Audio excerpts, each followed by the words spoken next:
Hello everybody, back here again for our vlog a day, and today is Tuesday the 3rd, and today was a lovely, beautiful day. Got this morning, got around, got a few things done, got my lovely bride off to work. She actually got up a little earlier than I did. I tried to stay in bed instead of sleep a little longer. Didn't really work. I think I might have dozed back off after she first got up, and she made me set my alarm to basically chase her out of bed at 6 a.m. because she had to get a couple things. She had to get out early because she had to go to the dentist and whatnot. She wanted to get more work done, would make up for the time she missed around to the dentist. So went ahead, got her out of bed, and then I tried to doze back off. I don't think I did. I just laid there relaxing, which is not my normal routine, which just kind of felt weird for me. Normally when I wake up, I get up, I start moving, and today was not one of those days. So it was kind of a strange one for me. So I got around though, finally did get up and get some things moving. Ended up getting a couple things done in the house with the dogs outside, got them played with and all that good fun stuff. Then I headed down to go feed new cat for the first time. I feed one inside cat, then outside cats also, and they got halfway there to their place and realized I forgot the alarm code. So I was like, shit, I thought I had it.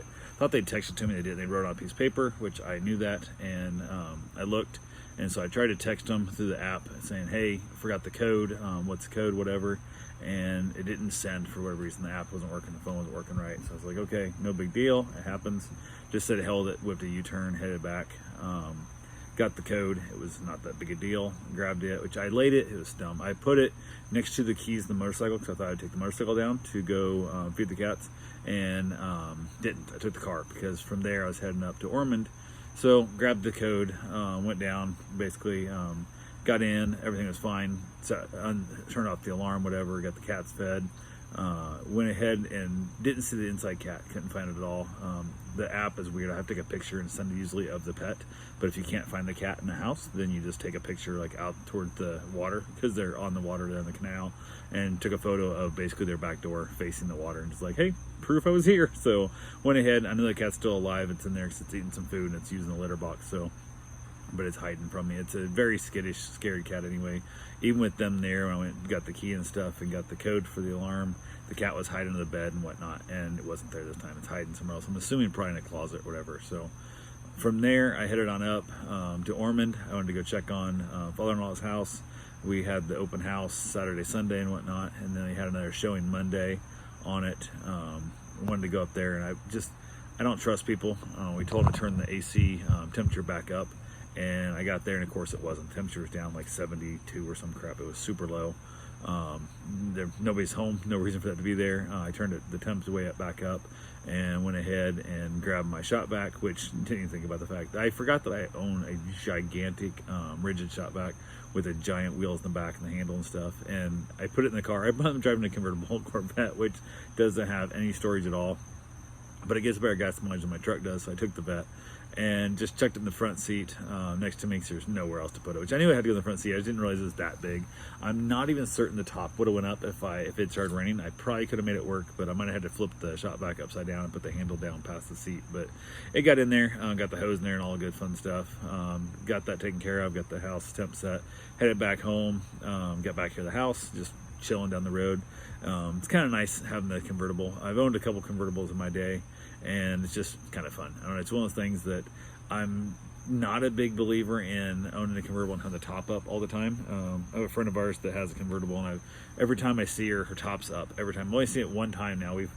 Dozens of times we've seen her, the car and stuff, and only once I've seen her have the top down. And then when we stopped, basically we were going to be, I don't know, 15 minutes maybe at most, she put the top up. Like, she doesn't leave her car anywhere with the top down, and I'm like, yeah, top's always down. Like, if it gets rained in, so what? It's not a big deal. So it's one of those things makes me kind of laugh. I just leave the top down all the time. I don't care. So got back here to the house, got the shop vac put away and whatnot, got a couple other things done, hung outside with the puppy, and stuff. We got a little Maltese, I think it's a Maltese, little dog here, and just chasing lizards and stuff, and she's just having a heyday, having a good old time. So got that taken care of, had a couple other things get done around the house. My phone was still screwing up. I was trying to text and call the owner of the cat that I was dealing with stuff, and the phones were messing up. I had barely any signal, and it was really slow.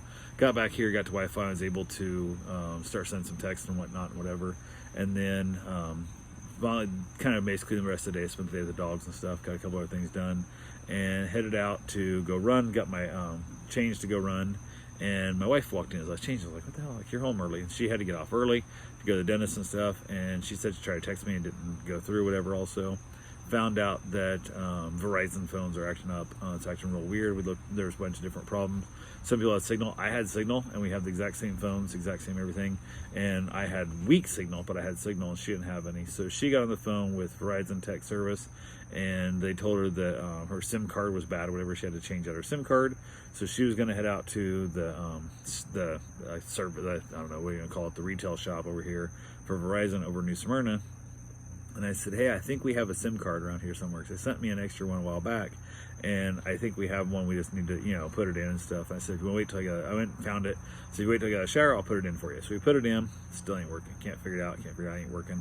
And I even went ahead. So now I'm on the chat line, the texting service with Verizon.